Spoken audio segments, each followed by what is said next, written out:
Let the players help you. You don't have to shoulder the whole burden of making up world details yourself. Remember, the more collaborative you get, the more emotional investment the players are going to have in the result because they shared in its creation. Tune up, level up your fun tonight. Your quest is now begun. Tune up, we'll show you how it's done.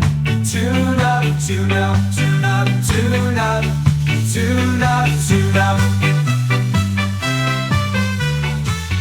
All right, Mark has served up a steaming helping of ska today. I warned you. Yeah. For those of you that may not know what's going on here with our music cues, every week we have the same lyrics, but in a brand new musical style chosen by our musical maestro, Mark Lehman. Oh, no, there's no maestro. Our musical maestro is Suno. That's right. It is AI-generated music. We have that in the show credits, so it shouldn't come as a surprise, but really fascinating what you can get this thing to do. This week on Tabletop Tune Up, I, Ben Dyer, along with the aforementioned Mark Lehman, are interviewing our friend and GM, Dylan. Welcome, Dylan. Well, hello there. Thanks for having me. We are so pleased. Now, this is going to be a little bit of a different kind of segment. Usually on this show, what we do is we take some topic and we kind of break it down a little bit and we lend some new insights or ideas to our topic. This time, though, we're going to look for the insights from our guest. Dylan, first question for you. Tell us about how you got started in role-playing games. What drew you into this hobby? Yeah, so if we're talking role play games in general, it's like a super broad topic, I guess, but specifically like tabletop role play, just purely by existing in the right place at the right time. I've been pretty fortunate to like maintain a relatively large friend group. Like if it exists, someone in my friend group has like dabbled in it or is doing it. And for whatever reason, they had started, I think it was originally actually Pathfinder 2E, like a campaign. And they said, hey, do you want to play with me? And like all of our friends. And I said, absolutely not. I would rather do anything else. And then enough time had passed by and I was like, man, that was actually kind of rude to do. Very. You know what? Like, how dare you? Yeah. If somebody asks me again, I will be I'll have an open mind to it. Cause, despite the fact that, you know, I play so many hours of video games and like just consume so much nerdy stuff, for whatever reason, I had like a disposition towards tabletop role play of like, come on, I mean, there's no way you could do what my Baldur's Gate 3 could do. That's just ridiculous to think. Oh, but you're wrong. Yeah, so wrong. So unbelievably wrong. And then I dabbled in it a bit. We had super short campaign. We had like 10, 15 sessions. And I was like, wow, that was actually really, really fun. All of our characters were brutally murdered. I actually wasn't even there for like the day that everyone was brutally murdered. Oh, so it was you that ratted the party out. Basically, it was my fault. You know, the DM took control of my character during the time, because I'd stepped out for like an hour or something, and everything hit the fan in that moment. And, you know, everyone was brutally murdered. And so I came back and I was like, oh, I'm dead? No, okay, well, I guess that's the way she goes. And how long was that game you were in? So that game got broken up into two different games, because the first game, we all got murdered. That took like probably 4 to 5 months, just because, you know, I would say every third week we would just have to postpone or reschedule, which I think is just a common thing that happens in any tabletop group. So there's a little bit of a method to our inquiry here, right? And that is that Mark tells me that GMing is actually kind of a newer thing for you. Maybe you haven't been doing it very super long, and that actually makes you a really interesting person to talk to, because you're bringing fresh insights and new ideas to this art and this craft. What drew you to GMing? What was it that like made you want to GM? So it was just like, okay, I really enjoyed this like thing that we did with our D&D campaign. The second time around when we did it, it petered out a bit. I think we swapped to 5e. And then for like X amount of people couldn't show up. And I was like, you know what? I actually really like that. I want to keep doing that. And the best way to ensure that I get to keep enjoying this experience is to host it myself. Because when you host it yourself, you have like full creative control. So when I just like threw out a feeler in my group, like, hey, who wants to join? Overwhelming responses, like 10 to 15 people being like, oh, I want to play. And me being like, okay, well, I can't there's no universe that I can manage a 10 to 15 person table with no experience. So I did a little bit of research and came away with the idea of like, okay, the game is designed for roughly like 4 to 5 players, like 5e particularly. But there are ways to stretch it to 7, 8, 9. It's a bit more difficult. So I took some time and really looked up the pitfalls ahead of time to make sure that Oh, I just had a quick question. Are you talking about in person or are you talking about like online? How are you playing this? strictly online. We have done in person a few times because once or twice a year I get all my friends together and like we all meet up and do things together.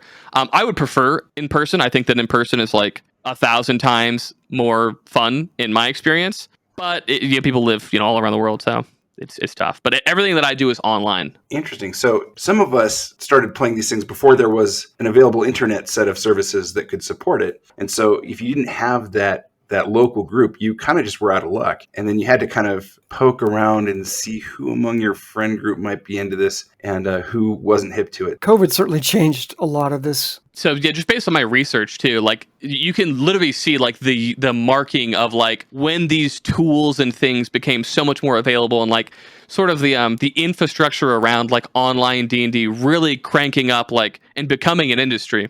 And it's like tons of tools are available and it's really easy to get started if you're willing to like just spend some time looking into things. You say learning new things. What tool do you use for your games? I would say Reddit's probably my most used tool. YouTube videos are pretty great. So that's your research tool. What are you using when you actually run these games online though? Oh, my tool. So Foundry VTT. I got into that because that was just the thing that my friend had used initially when introducing me to our first online game. And I was like, oh, how much is it? He told me it was like $60 or something. And I was like, okay, well, let me start looking into like what other tools exist. A price tag on something doesn't always necessarily mean it's the highest quality or like the best tool. In my experience, Foundry is definitely worth the money. I am a massive fan of what that toolkit can do. But there are also other tools that I've purchased over the year or two that I've been doing this. I'm going to second your agreement on the things you can do in Foundry. I've used it as well.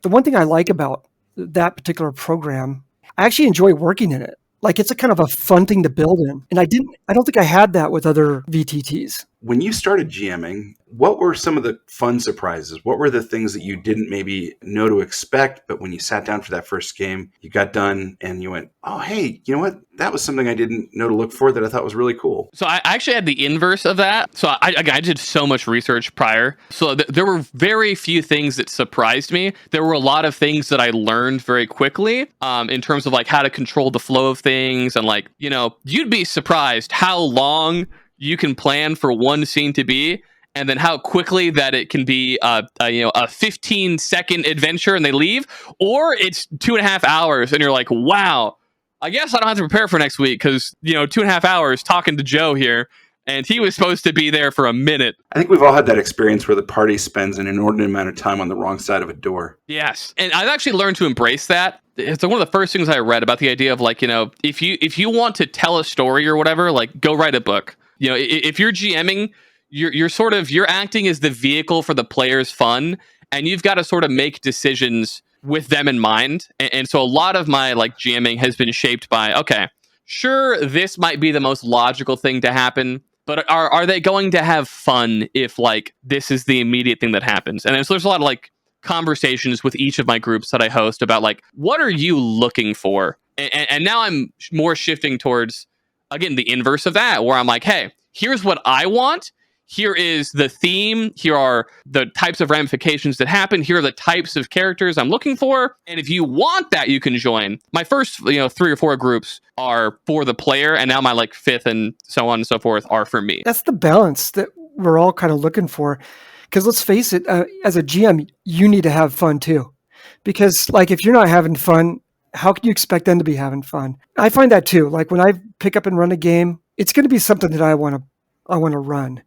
And if the players aren't down for that, then maybe somebody else can GM. Yeah, 100%. I think that is kind of, it's interesting to put it that way because even though it is a kind of a service profession, it's got to be a service you want to do. Well, yeah, it is art. And, if you're miserable, trying to make art, you're just not going to make good art. That's so true. You've been doing this for a little while now. What things do you struggle with consistently? Oh, that's a tough one, actually. When you're managing, 5 to 8 players and I'm running 5 groups and you're trying to manage schedules, I guess that can be an issue. When I was running 2 groups, we're meeting every week and we're figuring it out, okay?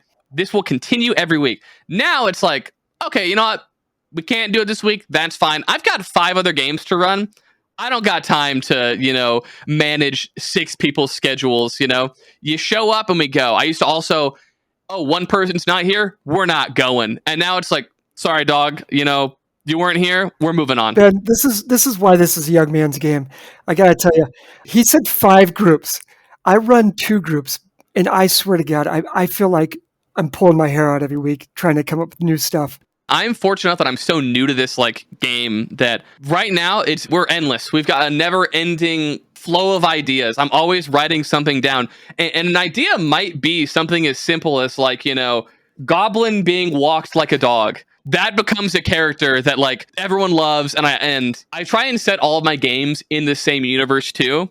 Around the same areas, etc. Obviously, people have spread out from those centralized locations, but it's very fun to be able to have one group build up a character, and now you've got a fleshed out NPC that they're never going to meet again. That you can put somewhere else, and it makes sense. And you've had tons of experience fleshing them out. So a lot of my ideas are influenced by the group and just what they turn the characters into. Well, one of the things I think is neat about that is that you're actually economizing on all of your production. So you build an NPC or you build a location or whatever, and one group might encounter a slice of that one week, and then a different group on some other occasion, maybe not even soon after that. 100%. There are characters that, I made the first day that I was playing, and I had them written out, and Steve the Butcher was going to be a huge part of the first session, and we never went to the butcher shop. And then 6-7 months later, they're like, is there a butcher shop in town? And I'm like, you bet there is. There's a guy named Steve, and he's been ready to go. And another thing too, you mentioned that, the players,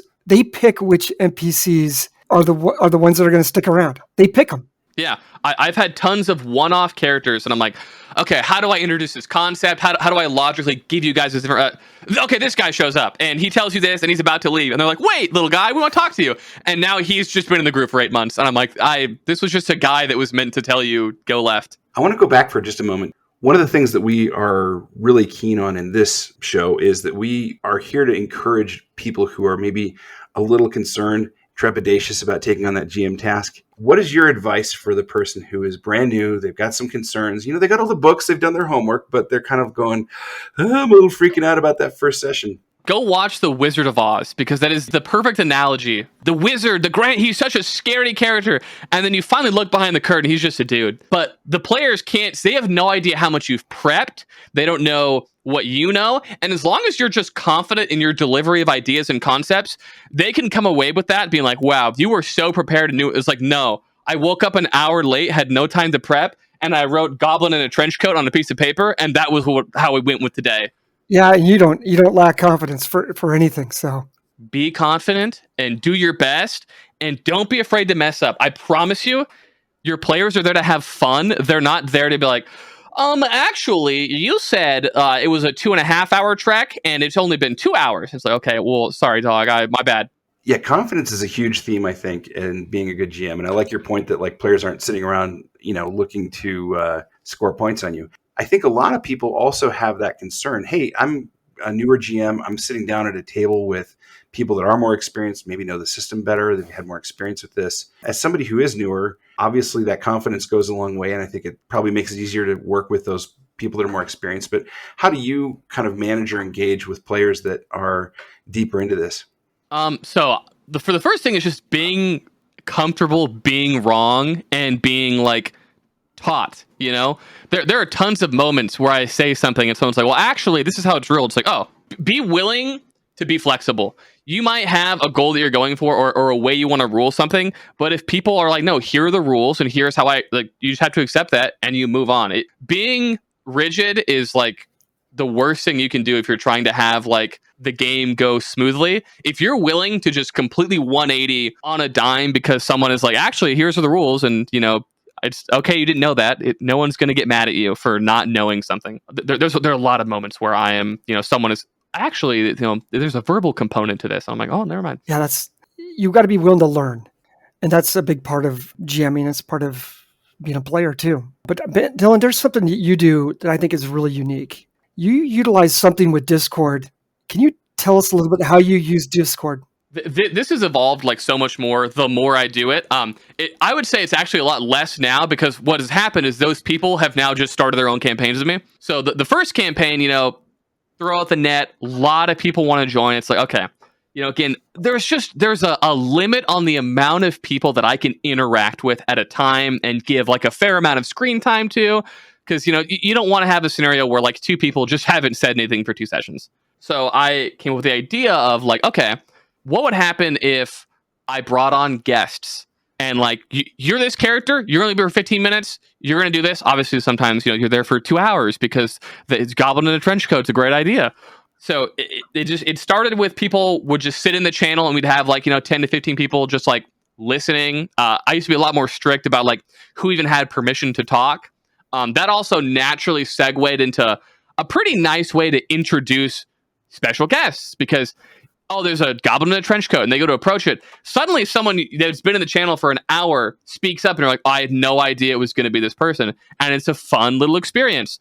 I do that less and less now just because I've really gotten good at structuring things and having the time in my schedule to just host more games. It started originally as a way to include people without having them to have to commit to, hey, we're going to be playing once a week for 3-ish hours, and not everyone can commit to that. But a lot of people can commit to, just tuning in for 15 minutes or being like, hey, can I be a character? You're like, absolutely. Who do you want to be? There's a lot of, people messaging me saying, here's a concept for a character. Could I be this little guy for 15 minutes? And it's like, absolutely. I can find a way to have, Doug, the traveling merchant, show up and you're like, oh, you want to sell these? Sure. You've got this whole thing. Absolutely. Have fun with it. One thing I love about this idea too is if you're an audience member, if you're watching, how much does that make you want to actually play? So much. Yeah. Yeah. Yeah. I do remember back when I was in college, I had a roommate who was just, I won't play D&D. I won't play these games. It's too nerdy. Yep. And he just had this like attitude about this. But every Saturday, my friends would get together, we'd be playing, and he could hear us. And this went on for a few months. And all of a sudden, he came out of the room and he slammed down a notepad and goes, I'm making a character. I'm in this game. Yeah, no, that happens so frequently. Again, the Discord audience thing really just evolved into how many games can I reasonably run without making me want to pull my hair out? And every time I add a new one, I think it's going to be too much. But it's fun. The more that I add, the easier it gets, because people love to tell you things and give you ideas. And it is not hard to listen to someone talk for 15 minutes and they give you all these great ideas and then just implementing them somewhere else.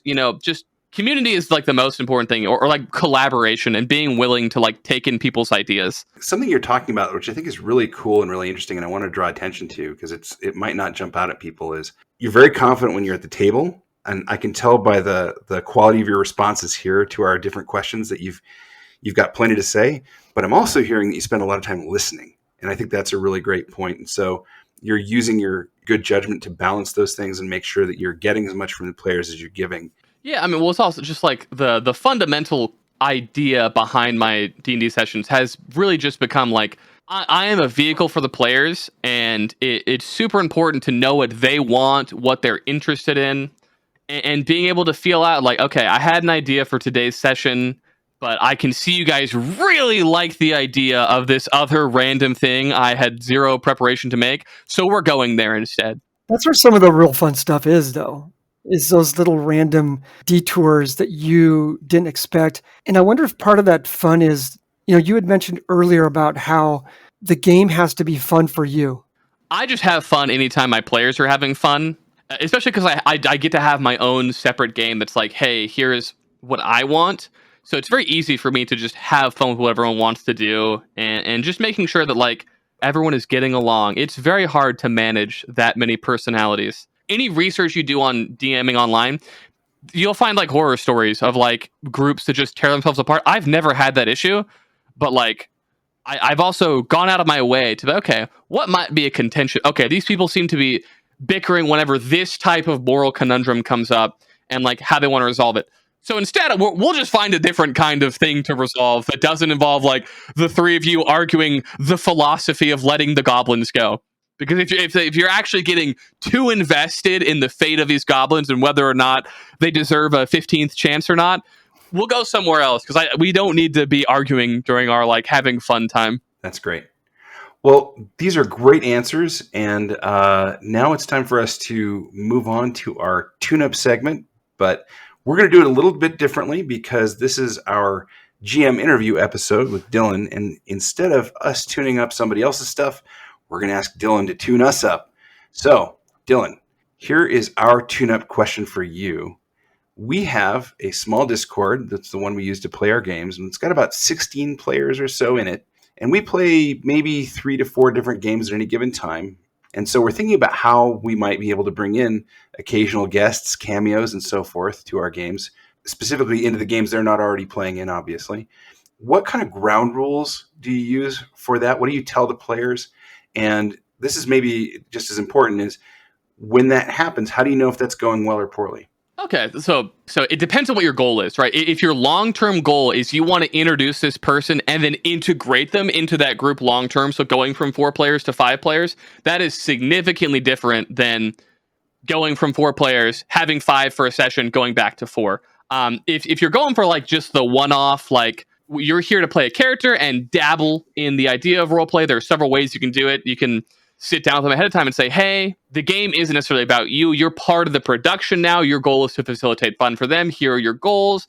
Give them a list of things they ought to be doing. But if you're trying to long-term integrate them or just introduce them to D&D as a concept, I would say the session prior, talk to your group and say, hey, how do you guys feel about, adding a new player if it's just for a session, and then lay out how you want to introduce them. You don't have to do that. You could certainly just spring it on them. Spontaneity is always fun. But just as long as everyone is sort of aiming for the same goal or is aware of what they ought to be doing. But as for specifically how to integrate them, I guess, I've always just been like, you come across Steve on the road. He's a nice guy. And he needs help changing the tire on his car. And usually things evolve from there. It might be a bit slow at first. As for knowing whether or not something is going well or going poorly, I would hope you would know ahead of time how well your friends will mesh. Obviously, immediate hostility would be a great indicator of things going poorly. It's like, it's Paul. I hate that guy. Exactly. And I've had situations very similar to that where I've introduced someone and maybe 3 or 4 members of the group are just like, how do we just mash A through this dialogue to get this NPC to go away?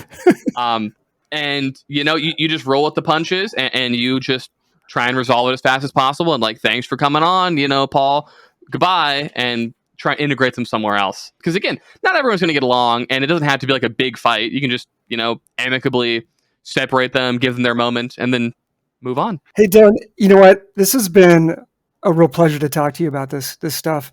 And I'd love to get you back in to hear about your crazy game and see what's going on with your troops. Everybody, that's it for this week. This is another episode of Tabletop Tune Up. This is one of our first GM interviews, and Dylan, we'd just like to thank you for dropping by. If you have ideas that you would like to get tuned up, go ahead and email us at tabletoptuneup@gmail.com. They could be NPCs, they could be encounters, they could be bits of world building or questions about how to manage your table. Everything that the GM does is fair game, so we'd love to hear from you. Also, if you get a minute and you like what you're hearing and you'd like to help us understand if we're doing a good job for you, drop a rating, maybe some comments. Let us know what you'd like more of wherever you find this podcast. So that's it for this week. And until next time, keep those dice rolling. Tune up, level up your fun tonight. Your quest is now begun. Tune up, we'll show you how it's done. Tune up, tune up, tune up, tune up, tune up, tune up.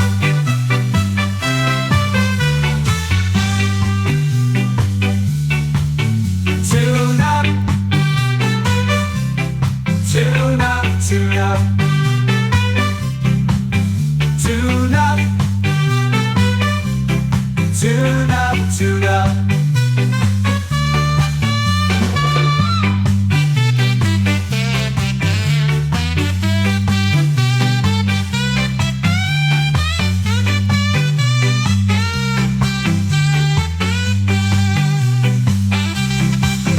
Tune up, level up your fun. Tune up, quest has now begun. Tune up, we'll show you how it's done.